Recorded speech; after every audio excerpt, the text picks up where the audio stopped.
جی بسم اللہ. بسم اللہ الرحمن الرحیم.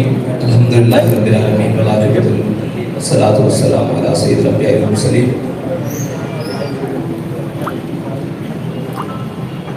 تحریک لبیک یا رسول اللہ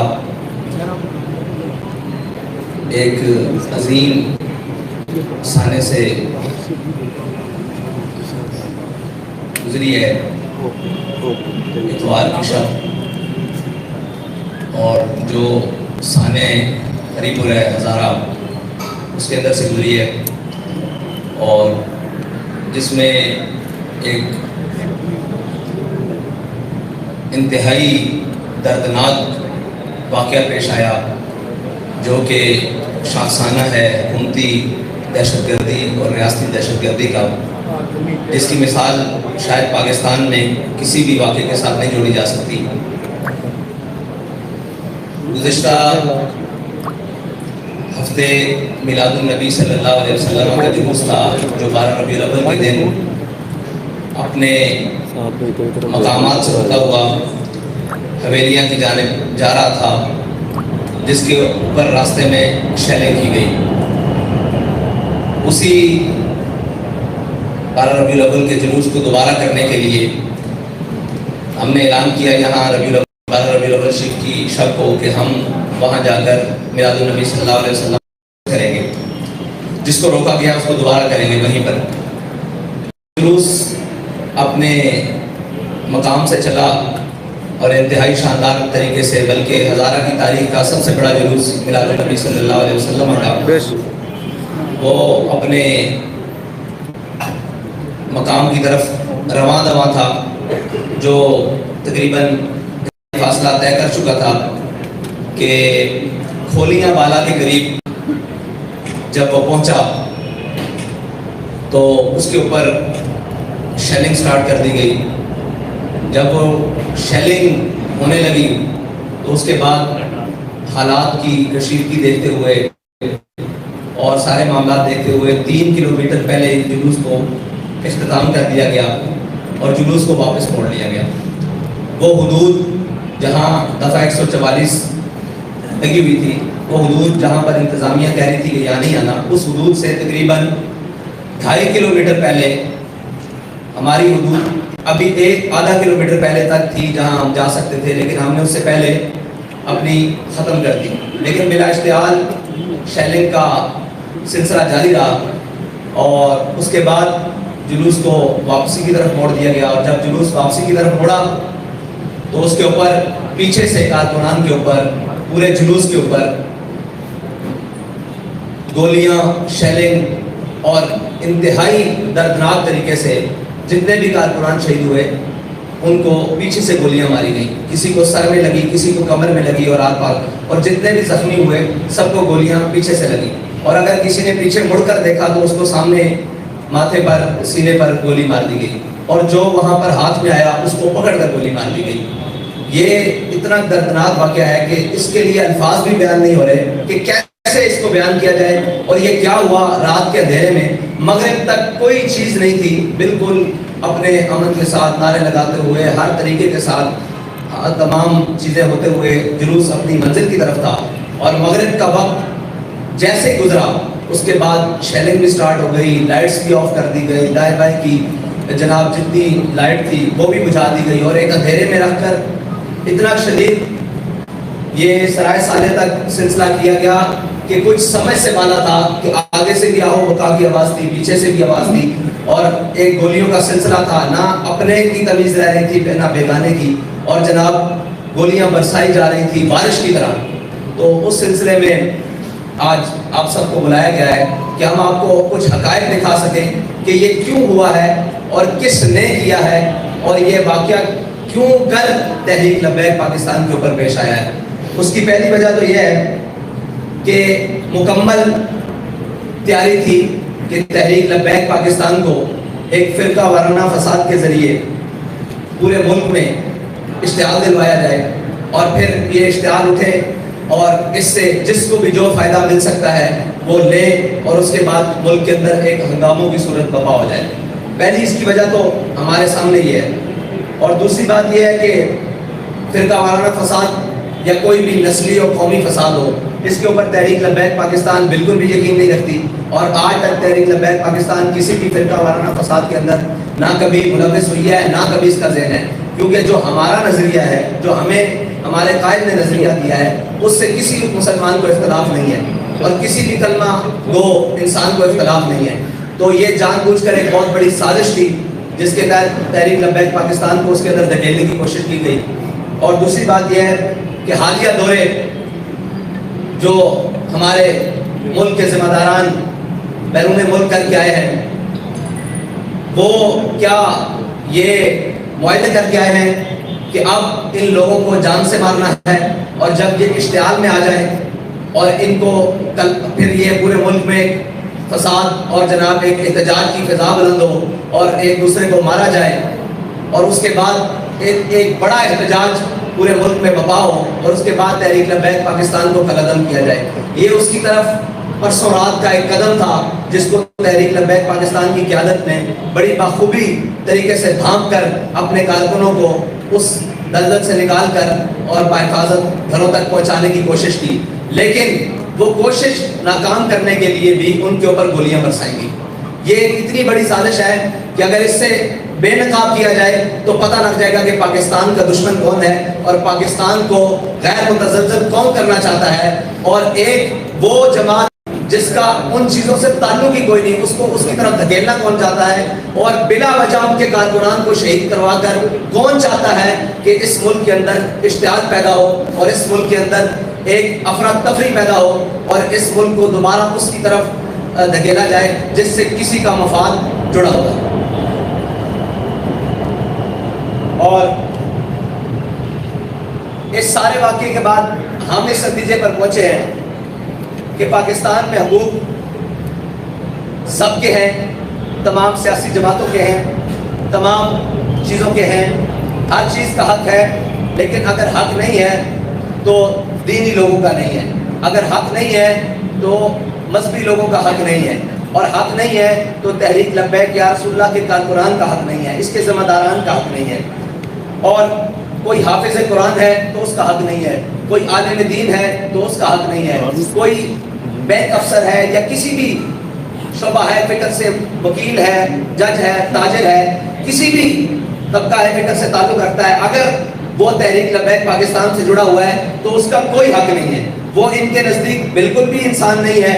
اور یہ حلیہ جس میں ہم آپ کے سامنے بیٹھے ہوئے ہیں، داڑھی اور پگڑے کے حلیے میں، یہ حلیہ جس کا دل چاہے، جس وقت دل چاہے، جہاں دل چاہے، اس حلیے والوں کو جتنا خون بہانا چاہے وہ بہا دے، رات کے اندھیرے میں چاہے، دن کی روشنی میں چاہے وہ بہا دے، اور جہاں دل چاہے گولیاں برسا دے، جہاں دل چاہے شہد برسا دے، جہاں دل چاہے اٹھا کر جیلوں میں بند کر دے، جہاں دل چاہے دہشت گردی کے مقدموں میں بند کر دیا جائے، جب دل چاہے فورتھ شیڈول میں ڈال کر ان کو پابند سلاسل کر دیا جائے۔ اور جناب اس سوچ اور اس فکر کے رکھنے والوں کو یہ سوچنا ہوگا، اور ان کے خلاف جو سازش کر رہے ہیں ان کو یہ سوچنا ہوگا کہ ہم ملک کو کس طرف لے کر جا رہے ہیں، اور یہ جو کچھ ہو رہا ہے یہ چاہت کس کی ہے، یہ کس کا ایجنڈا ہے کہ وہ ہمیں اس سطح پر لے کر جانا چاہتا ہے، اور ہمارے خون کو اتنا ارزاں سمجھ کر دن بدن پایا جا رہا ہے، اور اس کی قیمت بھی نہیں، یعنی شہداء کے جنازے ہوں کسی کو دکھانے کی اجازت نہیں، سچی بات یہ ہے، اور یہاں شہیدوں کی گنتی کسی کو بتانے کی اجازت نہیں، یہاں زخمی ابھی بھی پڑے ہوئے ہیں اسپتالوں میں، کسی کو ان کو جا کر دیکھنے کی اجازت نہیں، اور پوسٹ مارٹم کے لیے 48 گھنٹے ہو گئے ہیں، تمام جگہ پر ہم باڈیز لے کر تمام سرکاری اسپتالوں میں، مجسٹریٹ کی عدالتوں میں پھر رہے ہیں کہ ہمیں کورٹ آرڈر دیں تاکہ ہم ان کا پوسٹ مارٹم کروا سکیں، وہ کورٹ آرڈر نہیں دیے جا رہے، وکلاء صبح سے لے کر شام تک کچہریوں میں بیٹھے ہوئے ہیں، کوئی سننے کے لیے تیار نہیں ہے کہ یہ ہوا کیا ہے، اور یہ ظلم آپ کے ساتھ کس نے کیا ہے، کیوں ہو رہا ہے۔ اور اس کے بعد ہمارے الٹا سب سے بڑی بات یہ ہے کہ الٹا جن کو شہید کیا گیا ہے ان کے اوپر ایف آئی آر درج کرنی شروع کر دی ہیں۔ مطلب اس کا تو جواز، اگر ہم وہاں دھرنا دے کر بیٹھتے، ہم اپنی حدود سے تجاوز کرتے، یا ہماری جو ریڈ لائن جب انہوں نے کہا یہاں دفعہ 144 ہے یہاں آپ نہیں آ سکتے، ہم وہاں جاتے تو کوئی سمجھ آتی، جلوس اپنے اختتام کر کے واپس جا رہا ہے تو اس پر گولیاں کس نے برسائی ہیں اور کیوں برسائی ہیں، اور کس وجہ سے برسائی ہیں؟ یہ اتنا بڑا سوال ہے ملک کے تمام اداروں سے، ملک کے آرمی چیف سے، ملک کی چیف جسٹس سے، اور جناب chief justice of high court سے، ملک کے وہ تمام وزیر اعظم سے، وزیر اعلیٰ سے، وزیر داخلہ سے، وزیر خارجہ سے، ملک کے تمام بڑے مطلب کلیدی عہدوں پر بیٹھنے والوں سے یہ سوال ہے کہ یہ کیا ہوا ہے آپ کے نیچے، آپ کی بسنے والی رعایا کے اندر، اور یہاں پر اس روٹ کے اوپر سگنلز بند کر دیے گئے، اس روٹ کے اوپر جب گولیاں برسی اس کے روٹ کے اوپر لائٹیں بند کر دی گئی، لائٹ بند کر دی گئی، اس روٹ کے اوپر آنے جانے والے لوگوں کو رستہ بند کر دیا گیا۔ حالانکہ رستہ نہ ہمارے جلوس کی وجہ سے رکا ہے، ٹریفک بھی چلتی رہی ہے اور لوگ بھی آتے جاتے رہے ہیں، لیکن اس سے پہلے، اس واقعے سے پہلے کرنے کے کس نے آگے سے جا کر ٹرکوں کو راستہ بند کر دیا اور تحریک لبیک یا رسول اللہ کے جلدی نکلنے کا راستہ بھی روکے رکھا، جس کو 3.5 گھنٹوں بعد کارکنان نے پورا زور لگا کر ان گاڑیوں کو روڈ سے ہٹا کر اپنا راستہ واپسی کا صاف کیا، جانے کا نہیں۔ یہ ایک اتنے بڑے سوالات ہیں جس کا جواب اس ملک کے تمام ذمہ داروں کو دینا پڑے گا، ورنہ یہ بدماشی کہ جناب جس کا جب دل چاہے وہ مار دے اور جس کو مار دے کوئی تمیز کیے بغیر، یہ دنیا میں۔ اور دیکھیں سب سے بڑی بات کہ ٹارگٹ کلنگ کر کے مارا گیا ہے، لوگ پیچھے سے جا رہے ہیں، آپ دیکھیں ہمارے شہداء کو کہ ان کے سروں میں فائر لگے ہوئے ہیں، اور فائر 30 بور کا ہے۔ مجھے یہ بتائیں 30 بور سے فائر ٹارگٹ کلر کے علاوہ کوئی مار سکتا ہے سر میں؟ یہ ایک سوال ہے بہت بڑا کہ ایک چھوٹے پسٹل سے، دیسی ساختہ پسٹل سے 30 بور کے فائر ہمارے کارکنوں کے سروں میں لگے ہوئے ہیں، اور بڑی گنوں کے بھی فائر ہیں، وہ آر پار ہو چکی ہیں جسموں کے اندر سے، اور ٹارگٹ کر کر کے ایک ایک کو ٹارگٹ کر کر کے وہاں فائر مارے گئے ہیں۔ تو یہ ٹارگٹ کلنگ کے سلسلے کی طرح، بالکل اس طرح جس طرح ٹارگٹ کلرز کسی کو ٹارگٹ کر کے مارتے ہیں، اس طرح کارکنان کا وہاں خون پایا گیا اور ان کو شہید کیا گیا، ان کو زخمی کیا گیا، ان کے ہاتھوں پہ ہاتھ کیا گیا، اور سب کو پیچھے سے گولیاں ماری گئی۔ یہ تھی جی ہمارے اس سانے کی رویداد، اور کھولیاں والا یہ وہ جگہ ہے، اور جہاں تک ہمارا تحریک لبیک پاکستان کا جلوس پہنچا، اور ایک بہت بڑی سازش حویلیاں میں، حویلیاں تو بھائی اس سے 3 کلومیٹر ہے، حویلیاں کی تو حدود بھی نہیں شروع ہوتی، ایبٹ آباد بھی وہاں سے، ایبٹ آباد ضلع کی حدود وہاں سے شروع نہیں ہوتی، جہاں تک ہم گئے ہیں وہ بھی آگے پل کراس کریں تو آگے جاتا ہے، تو ہم تو پل کے پہلے دعا کر کے واپس آ چکے ہیں۔ تو یہ سازش کی جا رہی ہے کہ حویلیاں وہاں پہ فرقہ وارانہ تھا، بھائی ہم وہاں گئے ہی نہیں، وہاں پر دفعہ 144 ہے ہی نہیں، وہاں پر کوئی مسئلہ ہے ہی نہیں، ہم تو پہلے اپنا جلوس ختم کر کے واپس ہو رہے ہیں، اور جلوس ختم کرنے سے پہلے ہی انہوں نے شیلنگ سٹارٹ کر دی اور آوازیں آنے لگ پڑی۔ ہمارے پاس وہ ویڈیوز بھی ہیں، وہ لوگ چلائیں گے کہ جب آپ اعلان کر رہے ہیں کہ ہم واپس جا رہے ہیں اور ہم نے ختم کر دیا واپس چلو، یہ شاہ صاحب بھی اعلان کر رہے ہیں، میرا بھی اعلان موجود ہے ذمہ داران کا، اس کے اندر فائرنگ کی آواز باقاعدہ سنی جا سکتی ہے، تو اس وقت فائر کھول دیا گیا کہ آپ آگے کیوں نہیں آ رہے، آپ اس جگہ پر کیوں نہیں جا رہے جہاں پر فساد ہے، آپ یہاں سے واپس کیوں جا رہے ہیں؟ تو ہمارا جلوس زیادہ کلومیٹر بنتا ہے، 4 کلومیٹر، لیکن ہم احتیاطاً کہہ رہے ہیں کہ 3 کلومیٹر کنفرم ہم وہاں سے اپنے مقام سے جہاں پر بھی وہ جلوس کا مسئلہ تھا، حویلیاں بازار اس سے بھی آگے جاتا ہے جہاں کا معاہدہ ہوا ہے، حویلیاں بازار مین جی ٹی روڈ سے اس سے بھی اندر ہے، لیکن مین حویلیاں بازار جہاں سے حویلیاں شروع ہوتا ہے وہاں سے بھی 3 کلومیٹر پہلے ہم نے جلوس ختم کیا، اور یہ ایک بہت بڑا سانحہ گزرا ہے، اور جان بوجھ کر تحریک لبیک پاکستان کو اس آگ میں دھکیلنے کی کوشش ہے، لیکن انشاءاللہ وہ ہر چہرہ بے نقاب ہوگا جس نے تحریک کے خلاف اور پاکستان کے خلاف یہ بہت بڑی سازش کی ہے۔ بہت شکریہ۔ میرا خیال ہے کہ آپ سارے ویڈیوز دیکھ لیں، اس کے بعد آپ کے جو سوالات ہوں گے وہ کریں۔ شاہ صاحب الیکشن آ رہا ہے کہ لائٹ بند کری یار بھائی، لائٹ بند کرنا تو لائٹ بند کراؤ، لائٹ بند کر کے پیچھے وہ ایسی نہیں بڑی لائٹ آ رہی ہے، ٹھیک ہے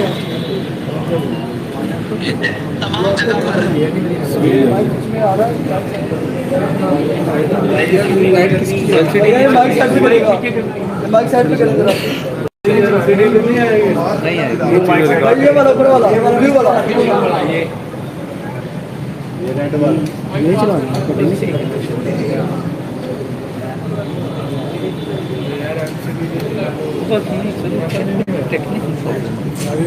یعنی کیبل ڈاؤن کریں گے بلو یہ سروس کیمرہ کی.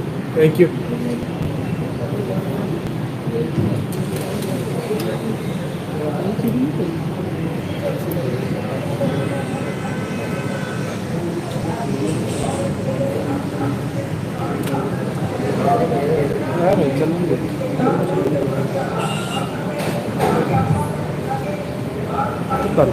یہ نہیں آنی چاہیے.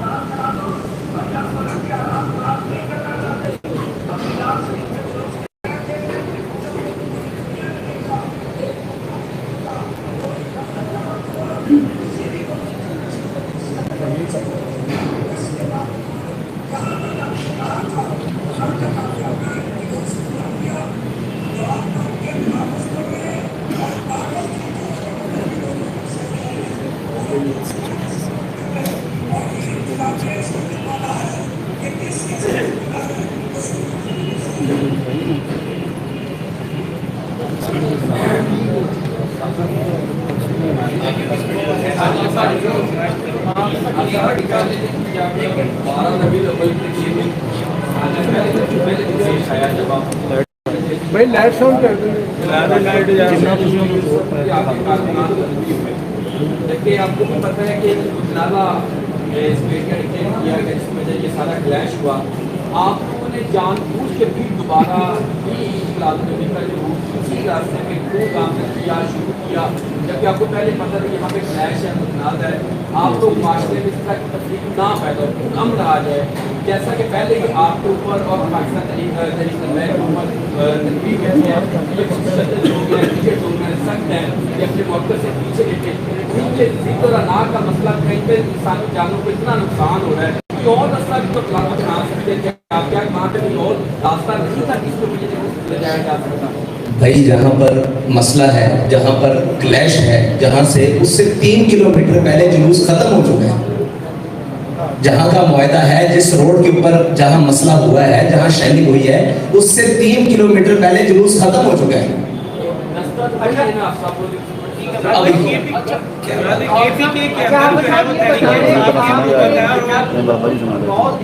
اتوار کے روز 12 رکھتے لوگوں کو یہ چیز اس کے بعد اتوار کے روز آپ 9 بجے بجائیں کہ رنگی لوگوں کا جو جلوس ہے دوبارہ نکالا جائے گا. کیا انتظامیہ کی جانب سے آپ سے کوئی رابطہ کیا گیا کسی قسم کے مذاکرات کے لیے؟ اب جب کارکنوں پر شہری شروع کی جاتی ہے اس سے پہلے انتظامیہ نے رابطہ کیا اور اب جو آپ نے ہوتا ہے اس حوالے سے کوئی مقدمات درج ہوئے؟ ہم سے تحریک لبیک پاکستان سے مرکزی سطح پر کسی نے بھی رابطہ نہیں کیا. ہماری مقامی قیادت سے رابطہ کیا ڈی سی اور انہوں نے ان کے ساتھ ان کے مذاکرات ہوئے. انہوں نے یہ بات کی کہ ہماری یہ حدود ہے یہاں تک ہم آئیں گے جلوس کو لے کر اور یہاں اس کے بعد واپس چلے جائیں گے. اور انہوں نے کہا جی ٹھیک ہے. اس سے آگے انہوں نے کنٹینرز لگا دیے اور اپنی حد کو بند کر دیا. ٹھیک ہے. اور وہاں تک ہم گئے اور وہاں سے واپس لوٹ آئے. یہ بات انتظامیہ کو بھی پتہ ہے اور سب کو پتہ ہے آن دا ریکارڈ موجود ہے کہ وہاں تک کنٹینرز انہوں نے لگا دیے کہ یہ آپ کی حد بندی ہے. ہم وہاں سے دعا کر کے واپس لگے. جیسے ہی واپس چلے انہوں نے پیچھے سے گولیاں کھول دی. یہی تو سوال ہے کہ وہ متنازع نہیں ہے بھائی. جہاں پر ہم نے میلاد شریف کا جلوس کیا وہ متنازع جگہ ہے ہی نہیں. وہ متنازع تو اس سے 3 کلومیٹر آ گیا اور وہ بھی تنازع یہ نہیں ہے کہ وہاں جلوس نہیں, وہ بازار کے اندر جانے کا مسئلہ ہے. جہاں پہ متنازع ہے اس سے 3 کلومیٹر پہلے ایک چوک ہے حویلیاں چوک سے 3 کلومیٹر پہلے ہم نے کیا ہے. جو مسئلہ ہے تنازع کا وہ حویلیاں بازار کا ہے کہ آپ باہر حویلیاں تک جا سکتے ہیں. یہ انتظامیہ کی طرف سے ہمیں کہا کہ آپ حویلیاں تک چلے جائیں اور جا کر جلوس کریں.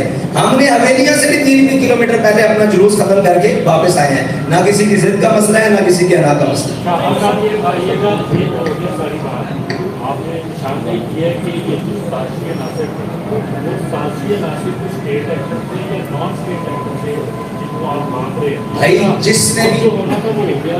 فیوچر میں آپ کیا چاہ رہے ہیں؟ کیا اسی طرح مظاہرے کریں گے ان کو ساتھ دیں گے یا کورٹ سے رجوع کریں گے کہ پوزیشن؟ دیکھیں ہمارا تو کل سے یہ مطالبہ ہے کہ اس ساری چیز کو سامنے لے کر آیا جائے. جنہوں نے بھی ہمیں گولیاں ماری ہیں وہ باوردی تھے. کوئی نان اسٹیٹ اس ملک کے ہمیں مارنے والا نہیں تھا. جنہوں نے گولیاں ماری ہیں وہ باوردی تھے. وہ وردیاں پہن کر آئے یہ ان کی ذمہ داری ہے. ہماری ذمہ داری نہیں ہے، ٹھیک ہے. وہاں پر ہمیں گولیاں مارنے والے سارے پابندی تھے جنہوں نے ہمارے کارکنان کو گولیاں ماری ہیں. اور آپ کیا سمجھتے ہیں کہ ہمیں پیچھے سے یہ خبر آ رہی تھی کہ وہاں گولیاں ماری جا رہی ہیں؟ ہم تو یہ دیکھ رہے تھے سامنے کہ یہ گولی چل رہی ہے، یہ گولی چل رہی ہے، یہ سامنے ہمارے شخص کھڑا ہو گیا. ہم نے آتے بھائی، ہم نے آتے ہیں اور سامنے شخص کھڑا ہو کے گولیاں چلا رہا ہے. میں خود کھڑا ہو کر دیکھ رہا ہوں کہ وہ سامنے گولیاں چلا رہا ہے، اور میں ان سے کہہ رہا ہوں کہ بھائی اپنی اسپیڈ بڑھاؤ، یہاں سے نکلو، یہ تو گولیاں چلا رہے ہیں. اور جیسے ہی ہم نے اسپیڈ بڑھائی انہوں نے اور تیز فائرنگ شروع کر دی اور پھر آگے سے رستے روک دیے. دوسری بات یہ آپ نے کہا کہ اگلا لائے عمل، وہ ہم نے اپنی جنرل باڈی کا اجلاس، شورا کا اجلاس بلا لیا ہے تحریک لبیک کا کل، اور انشاءاللہ اس کے بعد اعلان کریں گے کہ اگلا لائے عمل کیا ہوگا.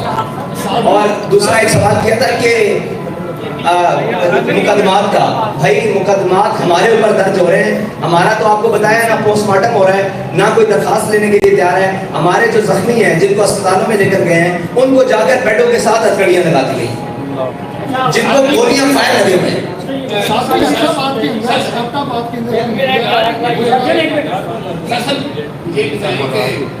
ہم تو ماشاء اللہ جو 400-500 کلو دور بیٹھے ہیں، یا اللہ جانتا ہے یا آپ نے کوئی کیا ہوا ہے.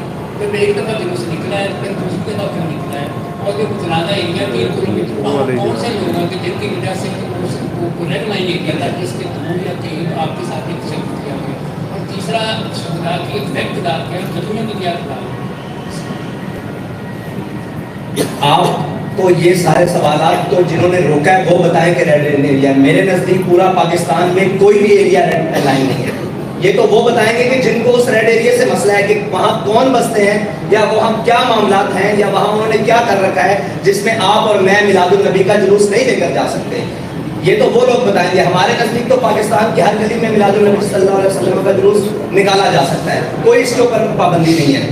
اور دوسری بات ہے کہ ہمارے شہداء کی تعداد 3 ہے، ٹھیک ہے جی، جن کو ابھی تک ایک آخری ہے جن کی پوسٹ مارٹم کی کوشش کی جا رہی ہے، جن کا پوسٹ مارٹم نہیں ہونے دیا جا رہا، ٹھیک ہے جی. اور جو زخمیوں کی تعداد ہے جو بلٹ سے زخمی ہیں وہ 13 افراد ہیں.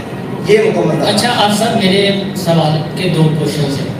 ایک آپ کا ویڈیو کلپ سوشل میڈیا پر وائرل ہو رہا ہے جس میں آپ پورے میڈیا کو لانتی قرار دے رہے ہیں. یہ بالکل اسی طرح کی لائن ہے جس طرح عمران خان کو غصہ ایک چینل یا چند اینکرز پر ہوتا ہے تو پورے میڈیا کو. جب آپ جیسی ہستی پورے میڈیا کو لانتی قرار دیتی ہے یا میڈیا کی کردار کو مشہور قرار دیتی ہے تو پورے میڈیا پر ایلیگیشن لگتا ہے، آپ کے کارکنان میں بھی اشتعال آتا ہے. کائنڈلی آج آپ بیٹھے ہوئے ہیں موقع کو غنیمت جانتے ہوئے ان چند چینلز اور ان اینکرز اور تجزیہ کاروں کا نام بتا دیں جن پہ آپ کو غصہ ہے تاکہ پورا میڈیا بلیک لسٹ نہ ہو اور پورے میڈیا کو یہ ایلیگیشن نہ لگے کہانی پہ رہے ہیں. ایک یہ اور ایک سوال دیکھیں، بات ہوتی ہے سربراہ کے ساتھ. ہمیں تو یہی پتا ہے کہ آپ کے پاکستان میں سب سے بڑا صحافی یا ان لائنوں میں گنے جانے والے صحافی عامر میر صاحب ہیں، ایسے ہی آپ ان کو صحافی مانتے ہیں؟ پہلے تو آپ جواب دینا کہ آپ کے یہاں صحافی کون ہے. ہمارے یہاں تو آپ سارے صحافی ہیں، سارے صحافی ہیں پورے پاک. ہم تو سب کو صحافت کی نظر سے دیکھتے ہیں. آپ کیمرہ مین ہیں یا صحافی ہیں یا نیوز رپورٹر ہیں، آپ ان کو صحافی مانتے ہیں؟ پہلے تو یہ بتائیں. اگر آپ سارے ان کو آن کرتے ہیں پھر میں اگلی بات کرتا ہوں. اچھا آپ ان کو آن کرتے ہیں، آپ نے ان کی ٹویٹ پڑھی ہے؟ میں نے پڑھی ہے. آپ یہ مجھے بتائیں کہ وہ کہہ رہے ہیں جو ان کے ساتھ ہوا ہے اچھا ہوا ہے تو میں اس کو لانتی نہ کہوں تو اور کیا؟ ہم یہی کہہ رہے ہیں بھائی وہ آپ کا سربراہ ہے نا. نہیں سربراہ